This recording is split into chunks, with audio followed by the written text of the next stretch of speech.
Hello everyone, जैसा कि अपने बीएससी फर्स्ट ईयर की क्लास चल रही है उसी क्रम में आगे बढ़ते हुए हम बात करेंगे आज संयोजकता कोष इलेक्ट्रॉन युग्म प्रतिकर्षण सिद्धांत के बारे में, जो कि पिछली वीडियो जब हमने बनाई थी उसके बारे में हमने क्या है डिस्कस कर लिया था इसके बारे में। लेकिन इसके टोटल नियम तो हैं 5, लेकिन पीछे वाली क्लास में हमने 2 नियमों के बारे में चर्चा कर ली थी। ठीक है, संयोजकता कोष इलेक्ट्रॉन युग्म प्रतिकर्षण सिद्धांत के बारे में क्या था, ये थोड़ा सा इसमें से थोड़ा सा शॉर्ट में देख लेते हैं अपन। पहले तो संयोजकता कोष इलेक्ट्रॉन युग्म प्रतिकर्षण सिद्धांत नाम से स्पष्ट है कि संयोजकता कोष वाले इलेक्ट्रॉनिक युग्म उनके बीच में जो भी प्रतिकर्षण हो रहा है उस पर डिपेंडेंट है। ठीक है, कोई भी अणु होगा उनमें देखो बंदी युग्म भी होते हैं, एकाकी इलेक्ट्रॉन युग्म भी होते हैं। ये युग्म किसी भी अणु में किस प्रकार से व्यवस्थित रहे कि इनके बीच में प्रतिकर्षण कम से कम, प्रतिकर्षण कम से कम होगा तो इनकी स्थायित्व क्या हो जाएगा, बढ़ जाएगा। तो यह नियम हमें यही बताता है कि भाई जो भी अपने इलेक्ट्रॉन युग्म है, चाहे तो एकाकी इलेक्ट्रॉन युग्म है चाहे बंदी युग्म है, दोनों ही की व्यवस्था ऐसे होनी चाहिए कि उनमें प्रतिकर्षण क्या होना चाहिए, कम से कम होना चाहिए। ठीक है, तो इसके बारे में हमने थोड़ा सा प्रीवियस क्लास में थोड़ा सा देख लिया था, थोड़ा प्रीवियस क्लास में देख लेना, थोड़ा सा हम आगे चलेंगे। 2 नियम अपने हो गए थे। पहला नियम तो जो संकरण पे आधारित जैसी आकृति होती है वैसी होगी, और दूसरे नियम में लॉन पेयर बॉन्ड पेयर दोनों के बारे में चर्चा की थी हमने। तीसरा नियम हम देखते हैं, रूल नंबर 3 देखते हैं। रूल नंबर 3 देखते हैं। 3 में क्या है, 3 में देखना ये समझना है। देखो थोड़ा सा, जैसे कि जब भी हम देखते हैं कोई भी अणु है तो अणु में एक केंद्रीय परमाणु होगा और एक चारों ओर उसके पार्श्व भी अणु होंगे। तो जैसे केंद्रीय अणु को मैंने लिख लिया, ए लिख लिया, केंद्रीय अणु को मैंने लिख लिया, ए लिख लिया। ए तो क्या है आपके केंद्रीय परमाणु। ठीक है, ए क्या है आपके केंद्रीय परमाणु। और जैसे कि पूरा अणु लिख रहा हूं मैं तो AB3 लिख लिया, जैसे कि AB3 लिख लिया जैसे।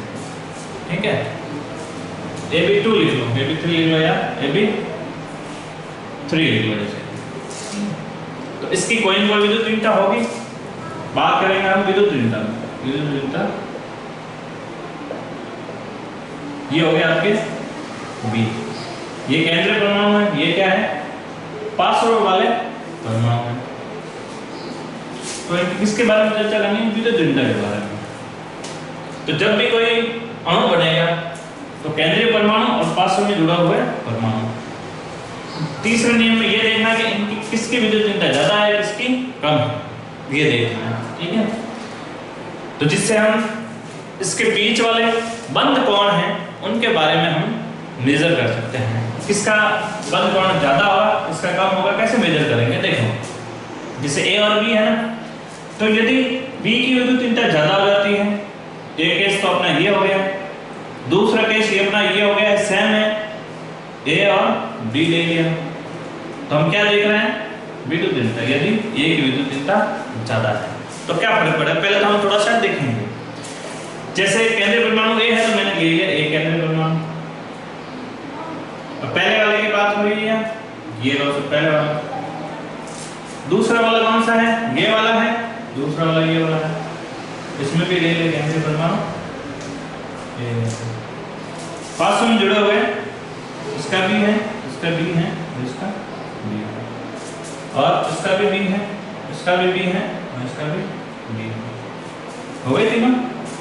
ठीक है, ये एक साधारण एग्जांपल लेके हम करते हैं। ए बी को हम मान के चल रहे, ए कोई कोई परमाणु है, बी कोई परमाणु है। ठीक है, तो अब देखो विद्युत ऋणता के अंतर से क्या फर्क पड़ेगा वो देखेंगे अपन, है ना। तो पहले वाले केस की बात करें, यदि पार्श्व वाले परमाणु की विद्युत ऋणता अधिक है और यदि केंद्रीय परमाणु की विद्युत ऋणता अधिक है, दोनों ही केस देखेंगे। पार्श्व परमाणु में विद्युत ऋणता यदि अधिक है, हमें पता ही है विद्युत ऋणता क्या है, इलेक्ट्रॉनों को अपनी ओर आकर्षित करने की प्रवृत्ति होती है। ठीक है, तो देखो यहाँ पे यदि विद्युत दीनता B की ज्यादा है तो बॉन्ड की शिफ्टिंग किस ओर होगी, इस ओर होगी। ठीक है, बॉन्ड इलेक्ट्रॉन युग्म की बंद इलेक्ट्रॉन युग्म की शिफ्टिंग कहाँ होगी, इस ओर होगी। ठीक है, जैसे ये था तो इनकी ज्यादा है इधर होगी शिफ्टिंग भाई। इस सिद्धांत में हम ओवरऑल क्या कर रहे हैं, बंदी युग्म और एकाकी इलेक्ट्रॉन युग्म के बीच में प्रतिकर्षण क्या होना चाहिए, कम से कम। और इसी के अनुसार डिपेंड करेगा कि अणु की आकृति कैसी होगी, उनमें बंद बॉन्ड कितने होंगे। एक तो स्थिति ये होगी, यदि एक ही ज्यादा है तो बंदी युग्मों की शिफ्टिंग कहाँ होगी, इस साइड में होगी।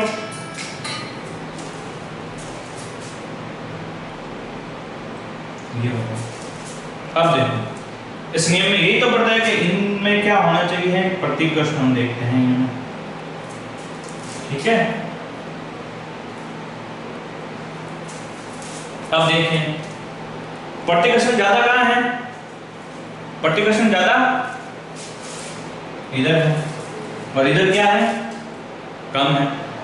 ठीक है ना, तो पार्श्व वाले अणुओं की यदि विद्युत ऋणता क्या है, अधिक है, पार्श्व वाले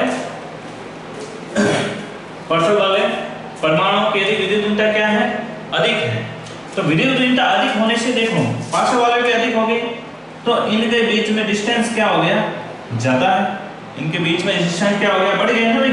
इसकी विद्युत ऋणता ज्यादा है, इसके बॉन्ड या पैर की शिफ्टिंग इधर है, इसकी भी इधर और इसकी भी इधर। और इस नियम में यही पढ़ा है कि भाई हमने बॉन्ड पैर और बॉन्ड पैर के बीच में क्या होता है, रिपल्सन होता है। तो इन दोनों के बीच में एक तो रिपल्सन और एक इन दोनों के बीच में। जब पार्श्व में अणु की यदि विद्युत ऋणता अधिक थी और यहाँ पे किसकी अधिक है, केंद्र वाले परमाणु की विद्युत ऋणता अधिक है। तो दोनों में देखो पास में कौन से ज्यादा, पास में कौन से हैं, इस वाले बॉन्ड पेयर क्या है, ये क्या है, बॉन्ड पेयर, ये भी क्या है, इसके बॉन्ड पेयर। तो पास में कौन से वाला है बॉन्ड पेयर, ये वाले दोनों ही नजदीक हैं। जितने नजदीक होंगे बॉन्ड पेयर, जितने बॉन्ड पेयर नजदीक होंगे उनमें प्रतिकर्षण उतना ही अधिक होगा। क्लियर है। तो देखो इस वाली स्थिति में यदि बॉन्ड पेयर ज्यादा नजदीक है और इसमें दूर है, तो ज्यादा नजदीक तो प्रतिकर्षण भी ज्यादा, प्रतिकर्षण ज्यादा तो बंद बॉन्ड का मान क्या हो जाएगा, ज्यादा हो जाएगा। होगा कि नहीं होगा, क्योंकि देखो प्रतिकर्षण ज्यादा होगा तो ये जो है ये क्या हो जाएंगे, फैल जाएंगे भाई। इनमें क्या है, प्रतिकर्षण दूर दूर है वैसे, तो प्रतिकर्षण तो कम है उनमें, तो वो थोड़े से सिमट जाएंगे, थोड़े से कम हो जाएंगे। जैसे ही प्रतिकर्षण बढ़ता है, प्रतिकर्षण बढ़ेगा तो ये बंद बॉन्ड बढ़ गया, कम हो गया तो वापस नजदीक आ जाएंगे। कहने का मतलब ये कि यदि किसी भी अणु में पार्श्व वाले परमाणुओं की विद्युत ऋणता यदि अधिक है तो उनके लिए बंद बॉन्ड का मान तो हो जाएगा कम ही होगा भाई, क्योंकि दूर डिस्टेंस ज्यादा है तो प्रतिकर्षण होगा कम होगा तो वो नजदीक आ जाएंगे, तो ये वाला बंद बॉन्ड जो है वो क्या हो जाएगा, कम हो जाएगा भाई। ये क्या हो जाएगा, कम हो जाएगा। बंद बॉन्ड का मान इनके लिए क्या होगा, ज्यादा कम हो जाएगा, इनके लिए बंद बॉन्ड का मान क्या हो जाएगा, कम हो जाएगा। क्यों, क्योंकि प्रतिकर्षण क्या हो जाएगा, कम। प्रतिकर्षण क्या है, कम। किनके बीच में, बॉन्ड पेयर जो प्रतिकर्षण है वो क्या होगा, कम होगा, तो बंद बॉन्ड का मान क्या हो जाएगा, कम हो जाएगा। और यदि इधर देखें तो बॉन्ड पेयर में जो प्रतिकर्षण है वो क्या है, ज्यादा, तो बंद बॉन्ड का मान भी क्या होगा, बंद बॉन्ड का मान भी क्या होगा, अधिक हो जाएगा। ठीक है, सिंपल सी बात है। ये नियम ये बताता है कि यदि किसी केंद्रीय परमाणु के पार्श्व में जुड़े हुए परमाणु की विद्युत ऋणता का मान यदि अधिक है तो उनके लिए बंद बॉन्ड का मान क्या होगा, कम होगा। किसके कारण बंद बॉन्ड का मान क्या होगा, बंद बॉन्ड का मान कम होगा, कारण क्या होगा, क्योंकि विद्युत ऋणता अधिक होने से उनके इलेक्ट्रॉनों की शिफ्टिंग क्या हो जाएगी, पार्श्व अणुओं की ओर हो जाएगी, जिससे कि उन बॉन्ड पेयर और बॉन्ड पेयर के बीच में डिस्टेंस क्या हो जाएगी, बढ़ जाएगी। डिस्टेंस बढ़ेगी तो स्वाभाविक है कि प्रतिकर्षण क्या हो जाएगा, कम हो जाएगा। प्रतिकर्षण जैसे ही कम होगा तो वो वापस पास में आ जाएंगे, तो पास में आ जाएगा तो बंद बॉन्ड क्या हो गया, कम हो गया। एग्जांपल के तौर पर जैसे मैं लिख लूं, एक एग्जांपल लिख लूं, PF3 PCl3 PbR3 और PI3। यदि इनमें देखा जाए तो विद्युत ऋणता सबसे ज्यादा फ्लोरीन की, उसके बाद में क्लोरीन, ब्रोमीन और आयोडीन। तो बंद कोण के मान की अगर बात करें, बंद कोण के मान की बात करें तो देखो विद्युत ऋणता सबसे अधिक है उसके लिए तो बंद कोण का मान क्या हो जाएगा, सबसे कम, और विद्युत ऋणता का मान सबसे कम है उनके लिए बंद कोण का मान क्या हो जाएगा, ज्यादा हो जाएगा। ठीक है, ये था आपके तीसरा नियम। ठीक है, तो हो गए 3 नियम। चौथा नियम, चौथे नियम में देखो क्या दिया हुआ है।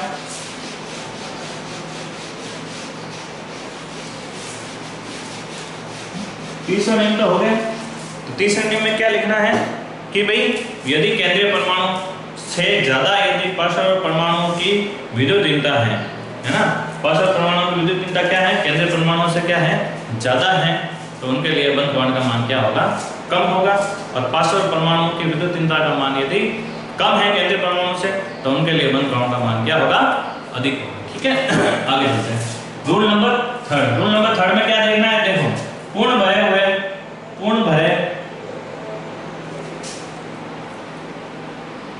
कोष और अपूर्ण भरे हुए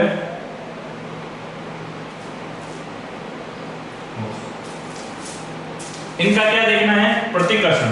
इनका क्या है, प्रतिकर्षण। एक एग्जांपल से समझेंगे हम, प्रतिकर्षण के बारे में देखना है।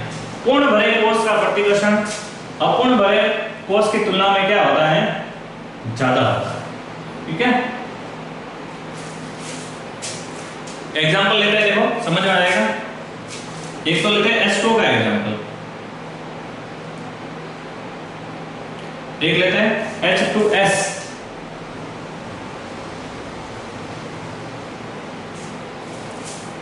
ठीक है, ये तो H2 का एग्जांपल हो गया और ये हो गया H2S। इसके लिए बंद कोण का मान होता है 104 डिग्री और इसका बंद कोण का मान होता है 92.2 डिग्री। ये होता है दोनों के लिए बंद कोण का मान ये होता है। ठीक है, ऐसा क्यों होता है वो हम इस रूल के थ्रू पढ़ेंगे। पूर्ण भरे कोष का प्रतिकर्षण अपूर्ण भरे कोष की तुलना में क्या होता है, अधिक होता है। पूर्ण भरे हुए कोष देखो जैसे यहाँ पे केंद्रीय परमाणु का है ना, तो केंद्रीय परमाणु कौन सा है, यहाँ पे ऑक्सीजन। यहाँ पे लिखना है केंद्रीय परमाणु का है ना, केंद्रीय परमाणु के पूर्ण भरे कोष, इधर भी केंद्रीय परमाणु के अपूर्ण भरे कोष है ना। तो अब देखो इसका बात करते हैं अपन ऑक्सीजन के बारे में। देखो 1s2 2s2 2p6 2p4 ये हो गया। सल्फर का हम लिखते हैं तो 1s2 2s2 2p6 है ना, तो 3s2 और 3p4। ठीक है, अब देखो अब 3p के बाद में देखो कोष कौन सा है इसका, तीसरा कोष है ना, संयोजी कोष इसका तीसरा कोष है ना। तो इसमें देखो तीसरा है sp और pp है, लेकिन dp तो होता है, खाली हुआ था क्या हुआ, फिर dp होता है तो इसमें जो क्या है 0। तो इसकी अधिकतम भराव क्षमता कितनी होगी, इसकी अधिकतम भराव क्षमता होती है भाई 18 इलेक्ट्रॉन। इसकी अधिकतम 8 इलेक्ट्रॉन, अधिकतम इलेक्ट्रॉन भराव क्षमता है ना। सबसे बाहर वाले कोष में, सबसे बाहर वाले कोष में, बाहर वाले कोष में अधिकतम इलेक्ट्रॉनों की भराव क्षमता, इसमें भी बाहर वाले कोष में अधिकतम इलेक्ट्रॉन भराव क्षमता, इधर कितनी 8 होती है, उधर कितनी होती है 18 होती है, ठीक है। यदि ये पूर्ण भर जाता है तो उसके लिए प्रतिकर्षण क्या होगा, ज्यादा होगा। पूर्ण भरा हुआ नहीं है तो प्रतिकर्षण क्या होगा, कम होगा। अब देखो भरा हुआ है कि नहीं है, देखो अब ये तो इसका है, लेकिन देखो इसके साथ ये बंध बना रहा है, इसके साथ ये बंध बना रहा है, तो इसके 2 बॉन्ड पेयर, इसके भी इसके 2 बॉन्ड पेयर हो गए ना, एक बॉन्ड पेयर ये और एक बॉन्ड पेयर ये, बंध बन रहा है ना। तो इसका एक हाइड्रोजन का और इसका भी एक हाइड्रोजन का, तो 6 तो ये थे और 2 एक हाइड्रोजन के हो गए, तो भराव क्षमता कितनी, टोटल 8 इलेक्ट्रॉन हो गई कि नहीं होगी, टोटल कितनी 6 8 है, और 8 पूरी भर गई कि नहीं भर गई, 6 तो ये यही है। जब बॉन्ड फॉर्मेशन हुआ तो हाइड्रोजन ने ये लिया इधर से, तो 7 इस हाइड्रोजन ने भी ये लिया, कितना हो गया 8 हो गया, ठीक है। तो इस ये तो क्या हो गया, पूर्ण भर गया, इसका पूर्ण भर गया। इसमें हम देख लिया तो अधिकतम भराव क्षमता तो 8 इलेक्ट्रॉन है, पूर्ण भरते 18 इलेक्ट्रॉन है, पूर्ण भरते कि नहीं भरते वो देखते हैं। तो 4 और 2 6 और एक इस हाइड्रोजन का और इसमें भी एक हाइड्रोजन का, तो क्या हो गया, टोटल कितने हो गए 8 इलेक्ट्रॉन, टोटल कितने हो गए, अब 8 इलेक्ट्रॉन ही है, टोटल आ कितने सकते हैं 18 इलेक्ट्रॉन, तो अपूर्ण हो गए ना, ये तो पूर्ण भरा हुआ है, ये क्या हो गया अपूर्ण भरा हुआ है। तो अपूर्ण भरे हुए का जो भी प्रतिकर्षण है वो क्या है, कम है। और अभी हमने आगे वाले नियम में देखा ही था कि प्रतिकर्षण अधिक तो बंध कोण का मान क्या हो जाएगा, ज्यादा हो जाएगा, और प्रतिकर्षण कम तो बंध कोण का मान क्या हो जाएगा, कम हो जाएगा, ठीक है। अब देखो यहाँ पे पूर्ण भरा हुआ है तो यहाँ पे प्रतिकर्षण बढ़ जाएगा, प्रतिकर्षण बढ़ जाएगा, जैसे ये बंध कोण है तो प्रतिकर्षण बढ़ गया, तो ये लो बॉन्ड एंगल भी बढ़ गया। प्रतिकर्षण यदि इन दोनों में कम है, जैसे इधर वाले में और इधर वाले में मान के चल रहे, ये दोनों बने हुए हैं, इधर हाइड्रोजन के साथ एक बंध बना रहा है, इधर भी बना रहा है। अब H2 में तो क्या है कि पूर्ण भरा हुआ कोष है, पूर्ण भर गया इसका, तो इसका इन दोनों का प्रतिकर्षण आपस में क्या हो जाएगा, बढ़ जाएगा। जब प्रतिकर्षण बढ़ा तो ये लो सब, जब प्रतिकर्षण बढ़ गया तो बंध कोण का मान भी क्या हो गया, बढ़ गया। इनमें क्या होगा कि अपूर्ण भरा है तो प्रतिकर्षण कम है, तो इनकी तुलना में प्रतिकर्षण क्या हो जाएगा, कम हो जाएगा। जब प्रतिकर्षण कम हो जाएगा तो दोनों बंध भी क्या आ जाएंगे, पास में आ जाएंगे, इसलिए इसका बंध कोण भी क्या हो जाएगा 92.2 हो जाएगा, ठीक है। ये था आपके चौथा नियम, तीसरा हो गया था, ये हो गया आपके रूल नंबर 4 हो गए, ठीक है। लास्ट नियम है अपना 5वां, लास्ट नियम हम देखेंगे 5वां नियम, ये लो साहब 5वां नियम। 5वां नियम ये बताता है, एक एग्जांपल के तो समझेंगे इसमें भी C और Cl2 के बारे में पढ़ते हैं, है ना। ये हो गया C, Cl, इसका तो बंध कोण इधर तो मान होता है 128 डिग्री और इधर होता है 108 डिग्री। तो 5वां नियम ये बताता है हमें कि डबल बॉन्ड के जो मध्य बना हुआ कोण है 128 डिग्री, डबल बॉन्ड के बीच जो बना हुआ कोण है वो सिंगल बॉन्ड के बीच जो बना हुआ कोण है उसकी तुलना में क्या होता है, अधिक होता है। द्विबंध के बीच 7 बड़ा बंध कोण एकल बंध के साथ बने बंध कोण से अधिक होता है। तो इसको एक एग्जांपल C और Cl2 के माध्यम से हम समझ सकते हैं। एकल बंध होगा इधर है, एकल बंध के साथ बना हुआ बंध तो क्या होगा, बंध कोण का मान कम होगा, और डबल बॉन्ड के साथ बना हुआ बंध कोण का मान क्या होगा, अधिक होगा, ठीक है। तो ये हो गया अपने पांचों रूल हो गए। रिपीट करेंगे सारे के सारे वापस। पहला नियम किसके बारे में बताता है, पहला नियम ये बताता है कि यदि किसी अणु में सारे के सारे क्या है, बंदी युग्म है, एक भी एकाकी इलेक्ट्रॉन युग्म नहीं है, एक भी लॉन पेयर नहीं है, सारे के सारे क्या है, बॉन्ड पेयर ही है, तो उनकी आप उनकी आकृति कैसी होगी? आदर्श आकृति होगी या नियमित आकृति होगी। कहने का मतलब ये कि यदि किसी अणु में कोई एक भी यदि एकाकी इलेक्ट्रॉन युग्म नहीं उपस्थित है तो उसकी आकृति को हम सीधे सीधे से जो संकरण में उसकी आकृति हो रही थी उसके आधार पर ही उसकी आकृति को हम पहचानेंगे। ठीक है। दूसरा नियम ये था कि अब लॉन पेयर भी आ जाए तो यदि किसी अणु में बॉन्ड पेयर के साथ साथ बंदी युग्मों के साथ साथ लॉन पेयर भी आ जाए, एकाकी इलेक्ट्रॉन युग्म भी आ जाए, ठीक है, तो उस स्थिति में क्या होगा? उस स्थिति में क्या होगा कि हम पढ़ेंगे, इसमें हम देखेंगे कि भाई कौन कौन से प्रतिकर्षण हो रहे हैं। तो लॉन पेयर प्रतिकर्षण होता है, एक होता है लॉन पेयर बॉन्ड पेयर प्रतिकर्षण, एक होगा बॉन्ड पेयर और बॉन्ड पेयर प्रतिकर्षण।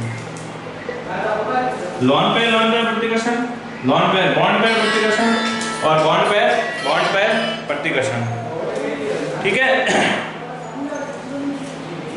तो सबसे ज्यादा जिसका प्रतिकर्षण होगा उसके लिए बंद कोण का मान क्या होगा? ज्यादा होगा। फिर जैसे जैसे प्रतिकर्षण कम होता जाएगा बंद कोण का मान भी क्या होता जाएगा? कम होता जाएगा। सिंपल सा। ठीक है। तो ये था अपने दूसरा नियम। तीसरा नियम अभी हमने देखा ही है कि पासर वाले यदि परमाणु किसी अणु में पासर वाले परमाणु का क्या है? विद्युत ऋणता क्या हो जाती है?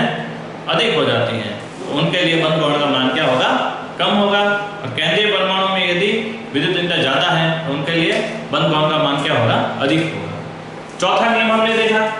चौथा नियम ये था H2O और H2S वाला, H2 और H2S वाला पूर्ण भरे हुए कोष में प्रतिकर्षण क्या होता है? अधिक होता है अपूर्ण भरे हुए कोष की तुलना में। तो प्रतिकर्षण ज्यादा होगा तो बॉन्ड भी क्या होगा? अधिक होगा, है ना। इसीलिए H2O में बंद कोण का मान H2 की तुलना में ज्यादा होगा। और पांचवा नियम क्या होगा? आपने द्विबंध के साथ बने हुए बंद कोणों का मान क्या होगा? एकल बंध के साथ बने हुए बंद कोणों की तुलना में क्या होता है? अधिक होगा। ये आपके हो गए पांचों नियम। और लास्ट में सबसे मेन इंपॉर्टेंट बात, अपनी संयोजकता कोष इलेक्ट्रॉन युग्म प्रतिकर्षण सिद्धांत किसके बारे में बताता है? किसी भी अणु की आकृति के बारे में बताता है कि इसकी आकृति कैसी है। ठीक है। तो आकृति जब भी देखेंगे अपन संयोजकता कोष इलेक्ट्रॉन युग्म सिद्धांत के आधार पर, तो हमें क्या करना है कि एकाकी इलेक्ट्रॉन युग्मों को उस आकृति में इंक्लूड नहीं करना। ठीक है। जैसे कि एक एग्जांपल बता दो, H2 का हम देखते हैं ना, H2 में हम देखते हैं कि लॉन पेयर कितने होते हैं? 2 होते हैं। और बॉन्ड पेयर कितने होते हैं? 2 होते हैं। तो इन लॉन पेयर को इंक्लूड नहीं करते हैं, तभी तो इसको हम कहते हैं कि भाई वी शेप होता है। इसकी आकृति कैसी होती है? वी शेप या बैंड शेप, बैंड होती है या वी शेप होती है ना। तो हमें क्या करना है कि जब भी आकृति देखेंगे तो आकृति को देखते समय एकाकी इलेक्ट्रॉन युग्म को हमने साथ में नहीं देखना है। जैसे कि NH3 की हम देखें, NH3 में देखें, देखो हाइड्रोजन और हाइड्रोजन, यहाँ पे एक एकाकी इलेक्ट्रॉन युग्म है। यदि इसको एकाकी इलेक्ट्रॉन युग्म को यदि साथ में इंक्लूड करते हैं तो आकृति कैसी हो जाती है? चतुष्फलकीय हो जाती है। लेकिन मैंने क्या बताया कि एकाकी इलेक्ट्रॉन युग्म को साथ में इंक्लूड नहीं करना है। तो एकाकी इलेक्ट्रॉन युग्म को साथ में इंक्लूड नहीं करेंगे तो आकृति इसकी कैसी हो जाएगी? पिरामिडल हो जाती है। कैसी हो जाती है? पिरामिडल होती है। कोई भी परमाणु है ना, तो उसकी आकृति में लॉन पेयर को इंक्लूड नहीं करना है। जैसे एक और एग्जांपल बता दूं मैं, ICl2-। ठीक है। संकरण तो इसका होता है sp3d2 होता है। ठीक है। 7 और sp3d होता है संकरण तो। अब संकरण तो sp3d है तो संकरण के आधार पर तो इसकी आकृति कैसी होनी चाहिए भाई? त्रिकोणीय द्विपिरामिड होनी चाहिए। त्रिकोणीय द्विपिरामिड होनी चाहिए। लेकिन अब देखो बॉन्ड पेयर कितने हैं? यहाँ पे 2 ही है और एकाकी इलेक्ट्रॉन युग्म आ गए साथ में, तो अब इसकी आकृति कैसी हो जाएगी? त्रिकोणीय द्विपिरामिड नहीं होकर कैसी हो जाएगी? रेखीय हो जाएगी। जैसे कि ये होगी, है ना। ये है अपना आयोडीन, ये हो गया क्लोरीन, ये हो गया अपना क्लोरीन। ये सारे अपने क्या हो जाएंगे? इसके लॉन पेयर हो जाएंगे। तो इसमें बॉन्ड पेयर तो कितने हैं? 2 और लॉन पेयर कितने हो जाएंगे? 3। अब आकृति कैसी हो जाएगी भाई? रेखीय हो जाएगी ना, क्योंकि हमें इसको इंक्लूड नहीं एक इलेक्ट्रॉन युग्म तो आकृति कैसी हो जाएगी, रेखीय। ठीक है, ये था अपना पूरा संयोजकता कोष इलेक्ट्रॉन युग्म सिद्धांत। आगे की क्लास में हम देखेंगे कि ये जो आकृति जो अनियमित हो रही है इनको कैसे पहचानेंगे, ये अगली क्लास में देखेंगे। Thank you.